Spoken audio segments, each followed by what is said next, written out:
Hey everyone, we're back with some more of the letter over on the branching tree. Yeah, when we last left off, we got to Rebecca's route and we started to progress through it. And I remember part of why it took me so long to beat this game. Like, I had to take like a 10-20 minute breather just because like it drags. And like I love this game a lot more than I should because like I don't think it's like a brilliant, like a great game, but I like it nonetheless. But this is part of why just Rebecca's Yard in general does this. Ashton doesn't to a certain extent. Like, and I'd have to reread Mary Ann's to say if it does. Because I read through it the once, then just skipped it every other time. Well, except for when I did like the choices, but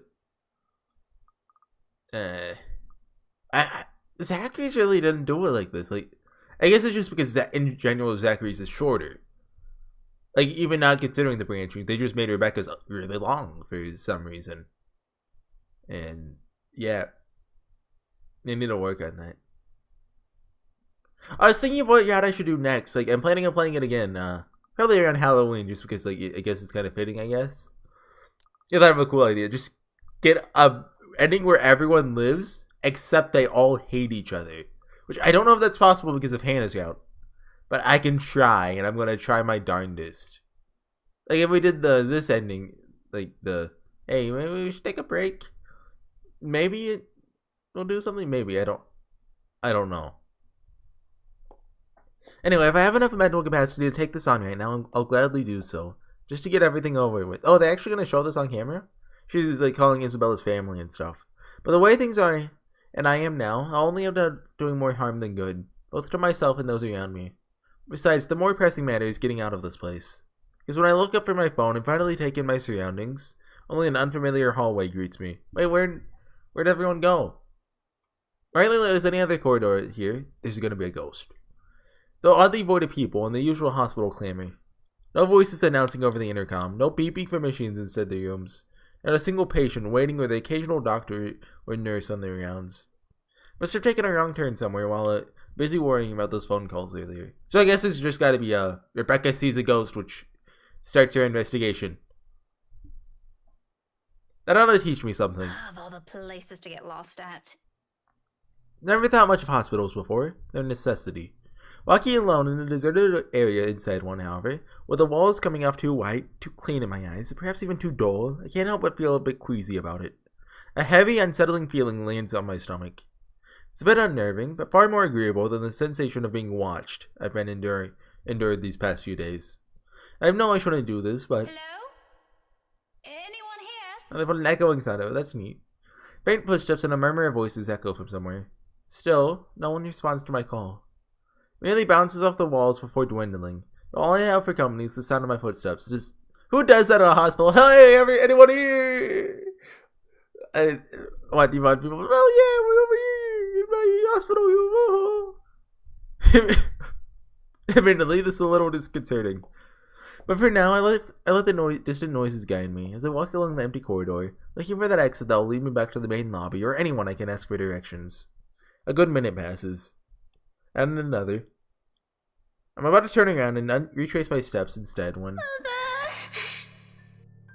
The sound of it makes me halt. It's a little muffled and infrequent, but grows louder after each passing second. With the hallway devoid of people, I don't have to strain my ears to pinpoint where it's coming from. Not too far ahead, in fact. Just past the sharp turn of the end of this corridor. Oh boy, I can't wait for you to make that sharp turn and boo, it's a jump scare. And clearly, it's the voice of a child. On a normal day, I won't concern myself with this, considering where I am. Hundreds come and go here every day. Whatever business they have here, whether they arrived in tears or not, I've got nothing to do with it, and vice versa. Personally, I don't think a stranger's worry would do much when there are nurses and doctors already attending to them. But that also begs the question why a child is here, crying. Possibly on her own. Did she have to wander here like I did? If so, I can't just very well leave her here, can I? Can't even find my own way out. What more if it's a child? I'm quite sure the hospital's a safe place, and the roaming staff will eventually find her. Who knows what else might happen if I just leave her here. Mother, please. I don't want to be alone. Yeah, I don't see how this could go wrong, really. Like, it's just a normal kid, guys. In any case, I don't have the heart to turn my back on this. Not when this kid's just a few meters away from me. I might as well check on her, make their job easy, and bring her with me to the lobby where her parents can easily find her. It's not totally out of the way. So gingerly, I seek her out. Taking light, mindful steps as I approach where her sobs come from, hoping not to startle her. My caution, however, is ineffectual. The closer I get, the more frantic her sobs become. I try to ease her fears by calling out to her, but... Hey! Hello there? Can you hear me? Mother, please! She's here! She's here, Mother! She's going to take me! Her voice is very loud, right? Like, that's... Oh... There's a... Wait, hold on. When it says all, does that mean all the characters aside from these ones?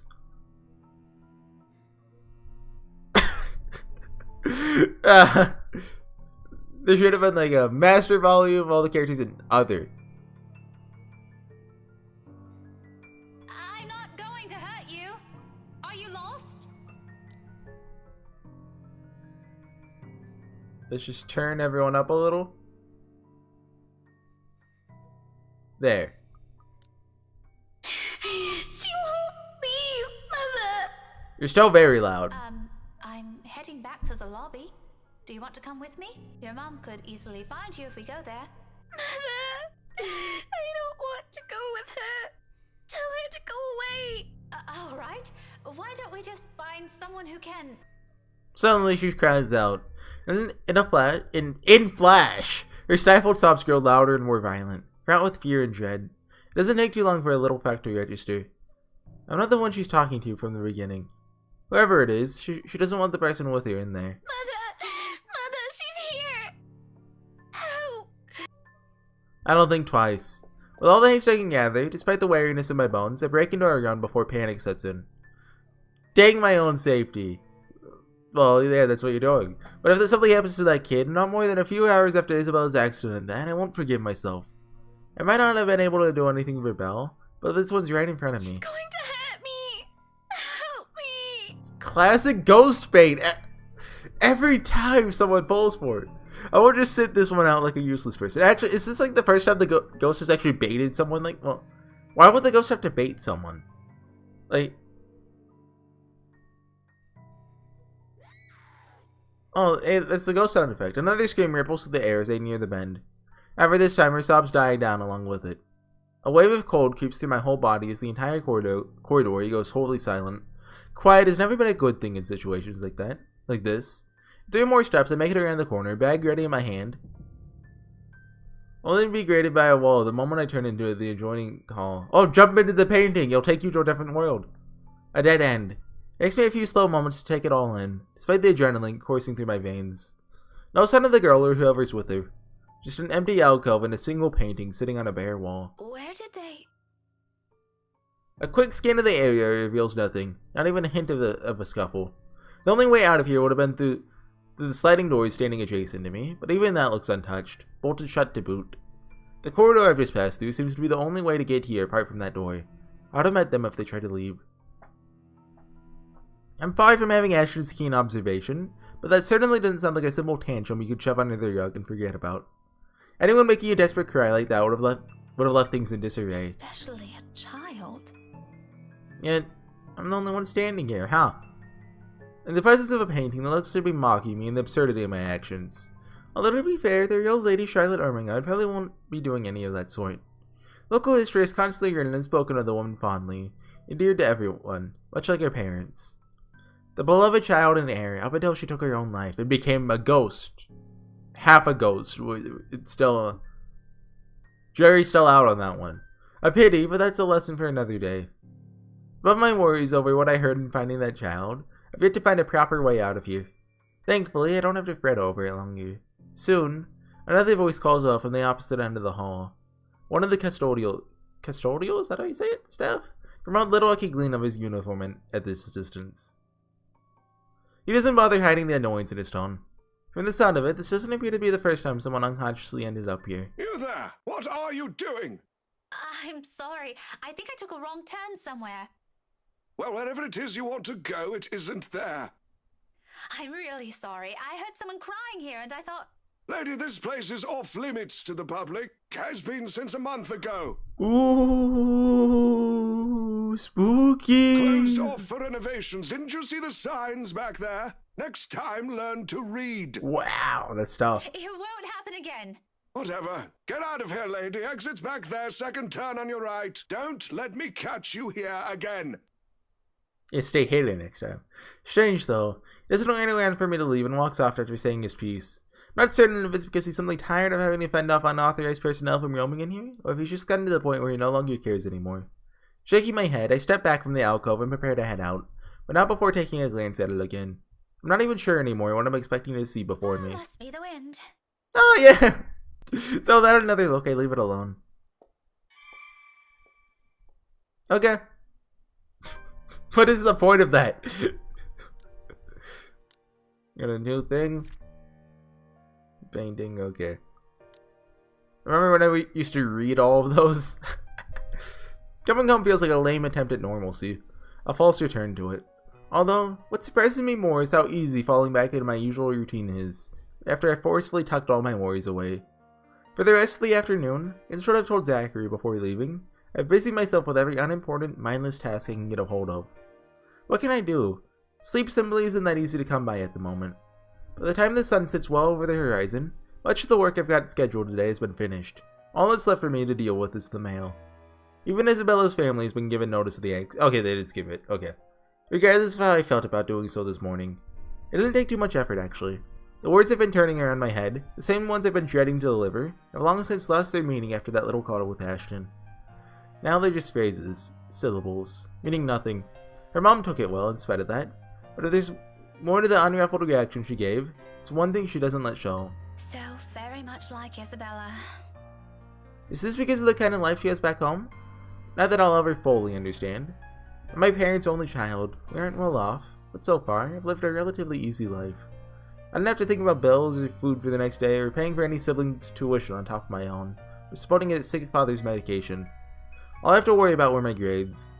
If it gave mom and dad's approval, stupid, I hate it, approval, or what we've been having for dinner, it's worse than putting a U in mom. Like, why do you put a U there? It's an O, you idiots.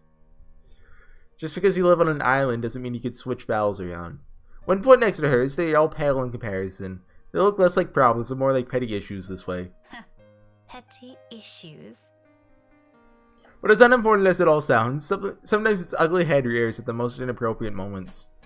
And sometimes they come through your mailbox in the form of a fancy looking letter. Pretty ribbons and all. Is this... Okay, we haven't done this.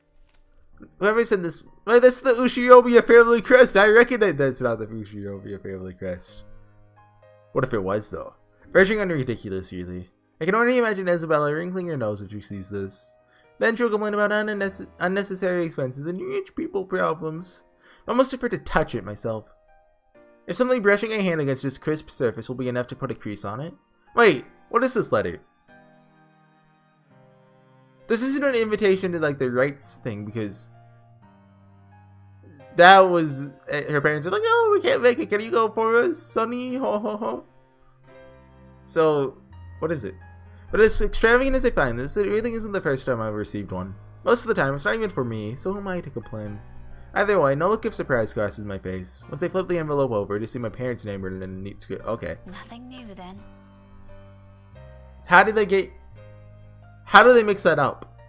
Their years in the academe naturally brought with it various connections. People from other fields, art, science, business, politics, you name it. This one, though, gives off a much more personal vibe. Letters like this usually come from old students, people who've grown fond of my parents, and they in turn treat like children of their own. I've only met a few of them. Most of them moved on to become successful in their chosen careers, and little letters like this are their own way of expressing gratitude. It's one thing mom and dad are proud of, rightfully so, and I'm happy for them. But there are times I wish they'll remember they have a daughter here. We've read that line before, the real one. Not that it's of any importance. So why does that happen in this timeline but none of the others? Can you explain that to me, game?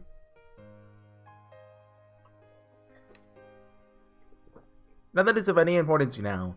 It's not like they didn't raise me well and provided for me. They did. I wouldn't be where I am now if it weren't for their hard work. And like a dutiful child, I do everything I can to give back. Even if it's a small thing as letting them know they've got another mail waiting for them.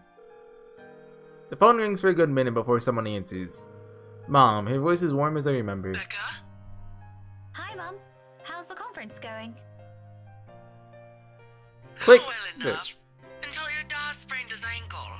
Oh no, is it bad?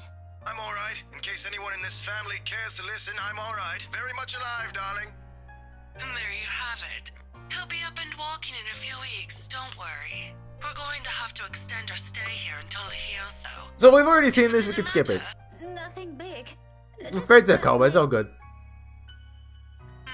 Raise your glasses. Becca Manor. You are cold. It's an infra. Okay, maybe we did have this in the other routes. And that. I think we did actually. Oh, honey. Didn't she get... But, Yeah, but we did... What is it about? she sent another one back. This Friday. Oh, that's too bad. I can... Skip. Monday. Hey, skip interrupt. Do one next round. And we still, yeah. Press control as fast as I can. Did we advance one? Nope. Why is this not like part of just... Okay, I guess it's probably just because the way the branching tree looks. It'd be hard to like connect them all. I guess, even though like they could have fit them all together.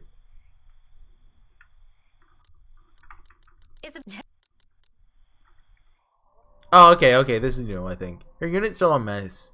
Instant noodle cups on the table, a pile of clothes on one side, paper strewn about everywhere, and an unkempt bed, among other things. This much is a given. Will always be a given. I've been here several times already, and I still wonder how she can function like a human being with a place in this state.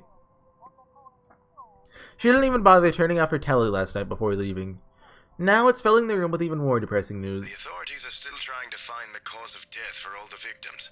Early investigation revealed most of them were employed under Briar Realty Corporation at the time of death.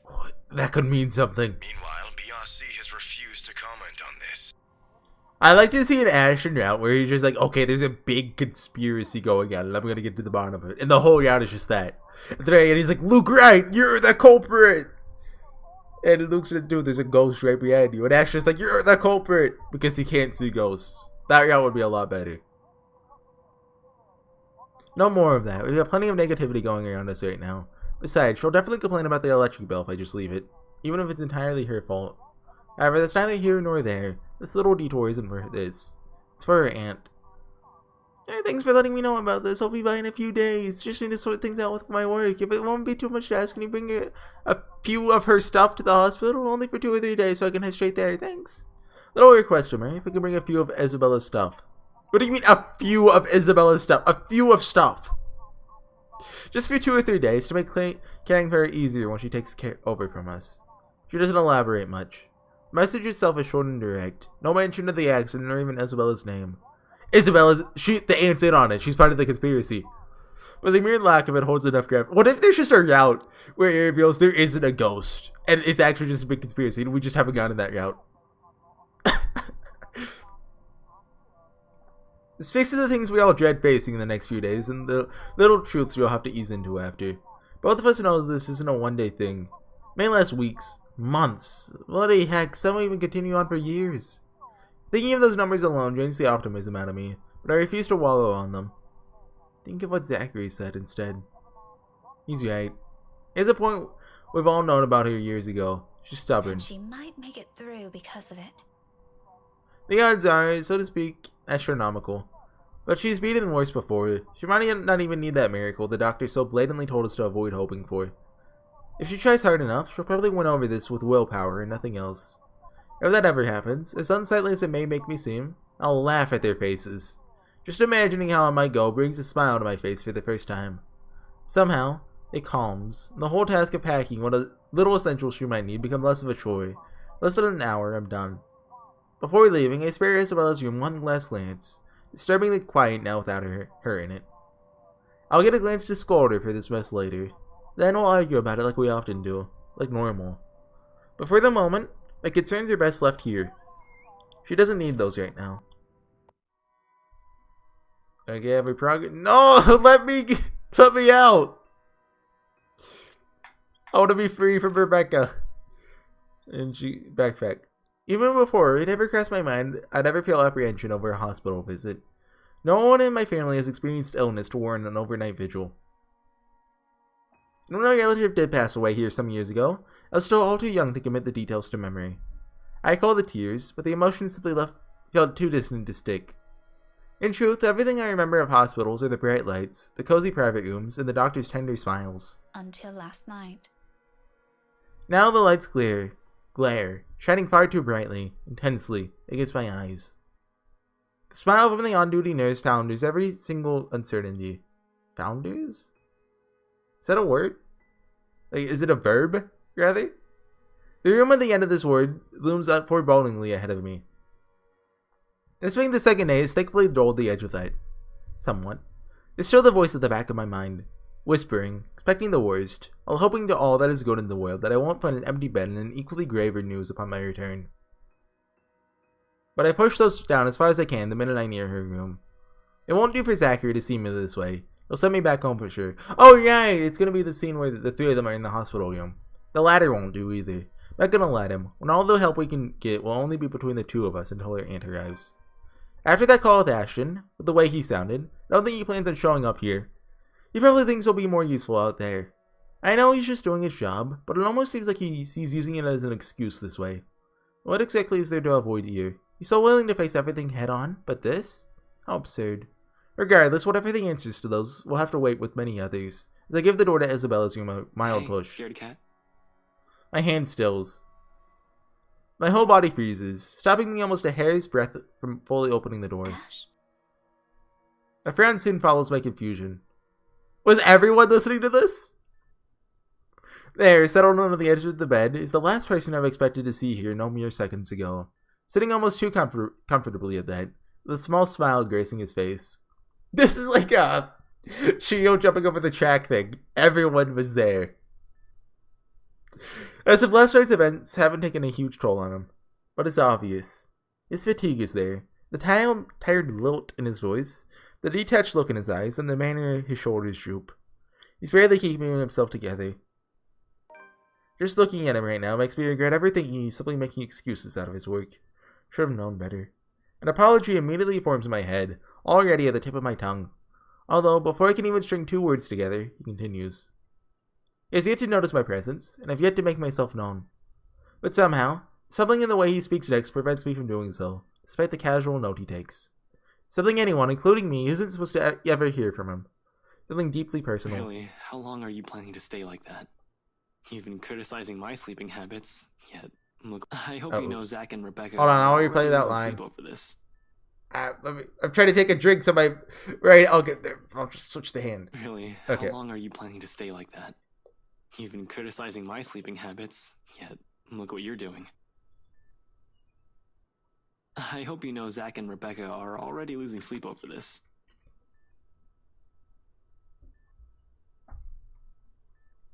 It won't click. There. Ashton pauses, holding the moment, allowing his words to seep into the air. So I might sound like a total weirdo for this. I hate the taste of water. Like, I still drink it, but everyone's like, oh, water is so good. It's the best drink. And I'm like, it's disgusting. I hate it. I hate that my body needs this. If it didn't, I wouldn't drink it. I just wanted to voice that. Because I'm tired of this water propaganda, which is admittedly very good for the world, because like soda is very unhealthy, but it's very good, so we drink it anyway. He means that as a reprimand. Or I assume he does. Sounds like one from the way he's phrased it. Yet the tone of his voice betrays their very essence, and not long into that silence, he chuckles. Low, close to breathless. If I listen closely, I'd say there might have been a hint of a long-held fondness in it. But this is how you've always been, isn't it? Clumsy, careless, a scatterbrain and a crybaby. Always getting in trouble. Always getting us in trouble. He trails off. Another pause. Another held breath. Then he sighs. Always making me worry. And with it, the air inexplicably shifts to something gentler. Shouldn't you, maybe walk off, Come back 10, 20 minutes. Warmer. A quiet little thing filling the room that neither seeks to stifle nor confine. Instead, it only lingers in the silence, bearing simple truths no mere words or grand gestures can express. When he finally chooses to break it, he does so with all the care in the world. Softly in hushed tones, fragile in itself. But those things... Wait, every Ashton Isabella scene has to have someone sleeping in the room with them. Johans? Zachary this time? Who was it next? If you don't remember, I guess the confession scene. I don't even remember if they confess, but the closest thing to that, they're in the room with Johans tied up to the bed, which is also where the story ends with Luke in the attic with Johans on the bed. Although it doesn't show that, because sometimes all it needs is not a thunderous declaration, but a single fleeting second of small smiles, tender touches, and sincere honesty. Those things, I love those. And everything that's you. I assume we get it? I'm gonna assume we're on the Ashton now, probably because our points are so high. Here in this room, amidst the faint whir of machines and the soft moonlight streaming from the windows, in this little space, those words roar louder than the briefest of sighs, and that lone second forms a memory. One you'll probably keep even after this moment fades with time. One I'm intruding on, never meant for my eyes to see or my ears to hear. The prayer that comes at the end of it is never for me to behold either. This place feels a whole lot emptier without you. So please, if you can somehow hear me, come back. But I can't bring myself to turn away. Even as silence once again sweeps into the room and only the beeping of the machine remains. Even as he himself cowers under what everything he said stands for. This is stupid. Because I understand, with the most painful clarity, the other truth the scene proffers. Proffers? When the tiny gleam in Ashton's eyes, his starting glances, and his kind smiles convey. Little things, little gestures. To others it may seem nothing, but to him it means the whole world. Because it's the only way he can say everything without fumbling or losing his nerve. Right from the very start. I know. I've always had an inkling. The thought has always been there. Hiding, tucked and neatly sealed away at the back of my mind, the same manner he keeps his own secrets close to himself. Which is why there's no jolt in me, no surprise. Just a slow, aching, burning realization of a truth long held. A feeling's never meant to be for me. And yet in the end, a flash of anger still surges within me. Where'd her eyes go? It clenches, pierces, leaving my heart torn and numb, draining every color and noise from the world around me. The bag in my hand hangs weightless in my hand as the magnitude of those words gradually closes in on me. You didn't want to hear this. You didn't want to see this. It shouldn't be here. I shouldn't be here. I shouldn't have gone here. But before I can move and force my feet to take the first few steps to save myself, Zachary's voice echoes from the room, deep and still rough with what's apparently sleep. Utterly clueless of what has just transpired only minutes ago. I wish I could be as oblivious to it as him right now. Hey, Ash. Everything snaps back into place at its sound.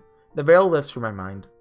All my reasons for being here rushes back to me along with it, no longer held by that familiar, bitter feeling slowly consuming my thoughts. But it's still there, coiled in a tight knot in my chest, simply waiting for another chance to unfurl itself. How long have you been here? Just came in a few seconds ago. That was a lie! Lies. Oh, sorry. I didn't hear you. Figures. It's not a problem. You probably need to rest anyway. That was a lie! You're the one talking. You look like shit. So I've been told. Seriously, how long have you been up? What was Zachary's problem again? Like, was it insomnia? Wait, yeah, he had to take pills for something, right? Like, that was related to like his psychological, like, I forget. It was basically just kind of a dead plot line that never really mattered for anything. I guess character development, but I don't think it says. 18, 20 hours or so? It doesn't matter. I'll get some shut-eye later. Where's Rebecca? I mean, this game's full of like dead plot lines, I guess. They're just kind of little things that end up not mattering for the rest of the narrative, aside from when they're brought up. Funny how he remembers me now. And a few moments ago, he's unknowingly taken that one little thing I hold dear and allowed the burden of his bloody sentiments to crush it. Rebecca, you're, sound a bit bitter, honestly. After all these years, I'm the one that's become the afterthought. But I take this mention of my name as my cue to compose myself and hide all of these somewhere safe. Preferably somewhere no one else will find. Just like how it's always been. Ultimately, this isn't what I came here for. Sent her home early, but she'll be back too. The light rap I give the door, Zachary breaks off mid-sentence at once. Her eyes are on me when I slide into the room, though their attention doesn't really stay. Soon the bag I'm carrying catches their eye and they're both shooting me bewildered looks. Zachary in particular is about to say something but can't quite place how he'll articulate it. A swift glance at Ashton tells me the same thing, though the question in his eyes comes off more passive, muted. I raise my hand at them before they can say something about it. It's not mine. The light mood changes as soon as I finished. They know. I don't have to spell it out for them. I don't think they want me to when that reality is just lying a few inches away from us. Either way, the atmosphere doesn't last. The world isn't done rendering my heart useless, as it turns out. Even Zachary, clueless as he is, gapes at me with a worried crease on his forehead. He has the right to be. The bitter tone of my voice takes once the conversation turns elsewhere, surprises me too. No, I'll take it from here. How far into the video are we? 30! Oh Let's man! do that. Zachary and I can handle this for a few days. Both of you already had your turn with this. It wouldn't hurt to have another person helping out. This isn't some sort of a competition, Ash. We're doing this because someone has to be here for her. I'm not making this one. I just volunteered, didn't I? Despite knowing Ashton only means well with his offer, hearing it directly from him, seeing him throw his affections around as if no one knows, it stings. It burns. Do you have an investigation to finish? And Zach has freelance gigs in line for the next few days. You have students to teach. Why won't my mouse click? Push it, Becca. Yeah, when all is said and done, the only thing I can do is beat a hasty retreat, while that green-eyed monster rages inside me. All three of us have things to take care of on our own, but between us, it should be easier to find some time to... Fine. Good. This isn't the proper place for it. With my words too strained, too quiet, no amount of anger would get my own feelings across to him. 17 years, and it never once did. What more Do now? what you want. How old are they? They're like mid-20s to 30s, right? Yeah, 29, okay. She's acting like, you know, the character in the, you know, classic high school anime / visual novel. But, you know, in all honesty, I'm not entirely sure what I'm expecting will show on Ashton's face. Anger to match mine? Confusion, maybe? Perhaps regret? Certainly isn't the straight-faced one he has now. However, more than that, beyond the impassive mask he wears, in the passing minute I lock gazes with him. I see it. And the glimpse of it out of everything tonight is what shatters all that remains of my restraint. I don't wait for him to say anything. Quickly, I tear my... Why does he wear fingerless gloves? I only just now noticed that. We can't see in the journal yet. Well, it wouldn't show it in the journal. I just noticed that. My heart may be far from fragile, but neither of them needs to see it break. The door closes with a soft click. For a long moment, I remain standing amidst the empty hall, taking in the silence, listening for anything that will dare break it, waiting for that hammer to finally fall or for the ground to swallow me whole. None of it happens, of course. For the once, perhaps the 100th time in the span of a second, I'm left to recall what I saw in Ashton. It's not hearing the thoughtfully worded admission of his own feelings that did it, nor seeing those unguarded, yearning glances he gave her, but facing the faraway look in his eyes and what? No. Who he's always seen past me, past the person who has always stood in front of him. I never had him in the first place. I love him. The words itself leave a bitter aftertaste in my mouth, despite wanting them to be heard for so long. Suddenly, at their mere utterance, the world goes too still, too bright, too sharp, too cold. Ever so slowly, a chill seeps into my heart and settles there, replacing a warmth I no longer remember feeling. Distant, much like the only memories I have of this place. With nothing else to cling to, I run. Behind me, the door once again creaks open, and Zachary calls after me, cordial, friendly, and utterly unsuspecting. I ignore all of it, because even after all this, his isn't the voice I want to hear. Zachary Rebecca Routwin. Making it out of the hospital in a flurry of steps, my mind abuzz with thoughts and emotions in turmoil. Ignoring the courteous smiles that every staff member shoots my way, their voice shouting after me. My footfalls hit hard against the pavement. Each stride, a strike refusal. Each distance I put, a continued denial. More than once, a passing stranger would give me looks. Is it pity? Consternation? Scorn? Or dismay? It doesn't matter now, does it? All I hear are the voices inside my head, cheering, mocking, while the rest of the world blurs around me. I'm the one who's always been by his side. I'm the one who knew more about him than... Like, all you had to do was be like, yo, Ashton, I like you. It's 17 years. You could have done it. Why couldn't it have been me? But the universe doesn't have an answer for that, and neither does anyone. So, I run. Until everything fades away from my mind. Till my breathing goes labored. Till my legs buckle. Feet catching on loose stone and the world tilting sideways at long last. A yelp comes from my mouth. The pain I'm expecting, hoping for, doesn't. When awareness returns to me, in a rush of sounds and colors, it isn't his hand that grips my arm, nor the sharp gleam usually in his eyes that I say, "It's Luke!" Far. A striking contrast. This one's softer, kinder. Though worry slightly mars his voice, there's nothing in it but genuine concern. Just Zachary. Zachers. It's always been a wonder how they even became friends.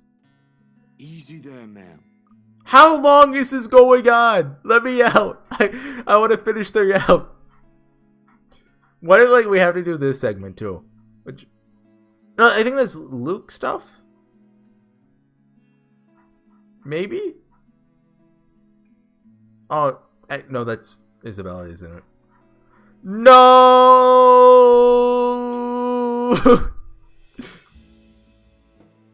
I'm gonna call it there. I need another 20-minute break. I remember now. I'll see you guys next time. Bye.